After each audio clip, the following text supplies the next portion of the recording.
अगर मैं कहूँ विनेश फोगाट ने संन्यास का ऐलान कर दिया है तो सच में क्या आप यकीन करोगे?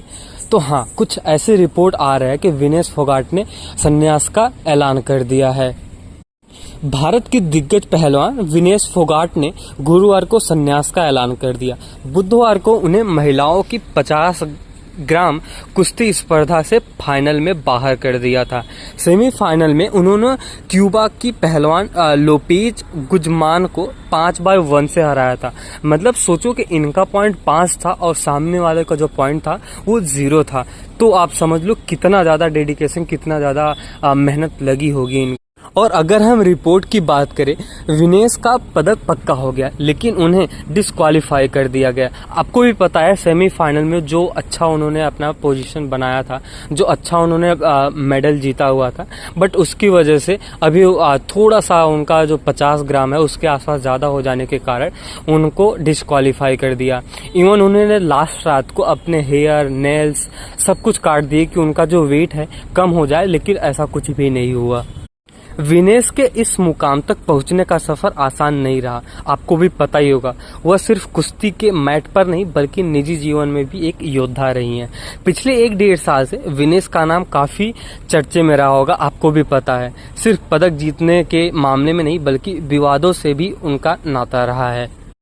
विनेश फोगाट ने बड़े बड़े टूर्नामेंट में देश का नाम रोशन किया है। ओलंपिक पदक लाने के पहले उन्होंने राष्ट्रमंडल खेलों के अलावा एशियाई खेल विश्व चैंपियनशिप और एशियाई चैंपियनशिप के तिरंगा लहराया था।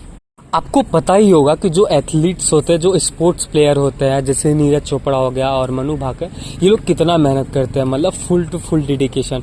उनका सुबह सुबह उठ जाना 5 से 6 बजे और एक्सरसाइज करना लगभग 5-6 घंटे पूरे दिन में।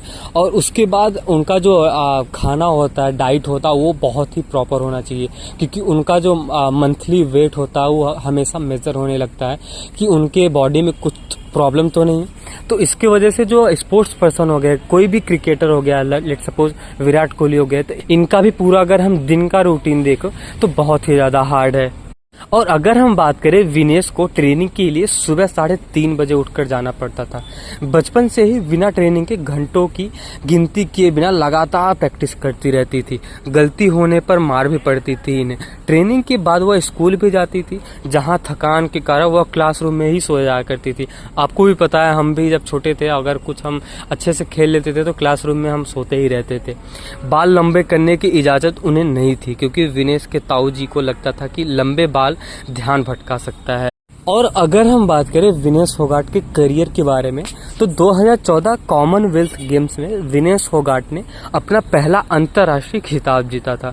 उन्होंने गोल्ड मेडल जीता तो ओलंपिक खेलों में कदम रखने के लिए आत्मविश्वास बढ़ा। फिर 2016 में रियो ओलंपिक के क्वार्टर फाइनल में जगह बना ली। हालांकि उस दौरान वह पदक जीतने से चूक रही, लेकिन इसके बाद उन्होंने 2018 में राष्ट्रमंडल खेलों और एशियाई खेलों में गोल्ड हासिल किया।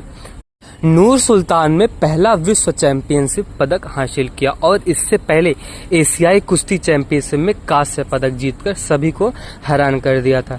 2021 में एशियाई चैंपियनशिप में अपना पहला गोल्ड पदक जीता, टोक्यो ओलंपिक का हिस्सा बनी। साथ ही राष्ट्रमंडल खेल 2022 में लगातार तीसरी बार गोल्ड पदक अपने नाम किया। विनेश फोगाट 3 बार राष्ट्रमंडल खेलों में स्वर्ण पदक जीतने वाली पहली भारतीय महिला पहलवान है। सोचो इन्होंने भारत के लिए कितना कुछ कर दिया। इतने सारे मेडल्स, इतने सारे गोल्ड प्राइजेस, इतने सारे सम्मान। सोचो, आप सोच पा रहे? तो अगर आपको ये वीडियो पसंद आया हो और अच्छा लगा हो तो लाइक, शेयर, सब्सक्राइब जरूर करके जाना।